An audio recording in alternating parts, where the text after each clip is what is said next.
نبی پاک علیہ السلام نے جس دنیا کو ہم بہت بڑی دنیا سمجھتے ہیں، حضور نے اس کی مثال کیا دی؟ صحیح مسلم کی حدیث ہے، دیکھیں کتنا کھول کر اور کتنا آسان کر کے رسول پاک ہمیں بات سمجھاتے ہیں۔ دنیا کیا ہے، آخرت کیا ہے، یہ والی زندگی کیا ہے، آخرت کی زندگی کیا، بالکل کھول کر واضح کر کے نبی پاک علیہ السلام فرمانے لگے دنیا اور آخرت کی مثال اس طرح ہے جس طرح دریا بہ رہا ہو اور کوئی آدمی اس میں انگلی ڈبوئے، جتنا پانی اس کی انگلی کو لگ گیا یہ دنیا ہے، اور جو باقی ٹھاٹھے مارتا دریا پیچھے ہے، سمندر پیچھے ہے، وہ سارا آخرت ہے۔ یہ اتنی سی دنیا ہے، یہ صحیح مسلم میں موجود ہے۔ اتنی سی دنیا کے لیے اتنے پاپڑ بیلنا، اتنی سی دنیا کے لیے اتنے ظلم کرنا، اتنی سی دنیا کے لیے اتنے حق ضائع کرنا،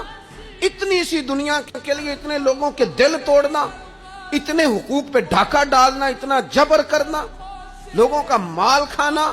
لوگوں کو تکلیف دینا، عزتیں اچھالنا، اتنی سی دنیا کے لیے حضور فرمانے لگے اتنی سی ہے یہ دنیا، جتنا انگلی کو پانی لگ گیا ہے وہ جنت، جو نری جنت نہیں، خدا کا فضل ہے،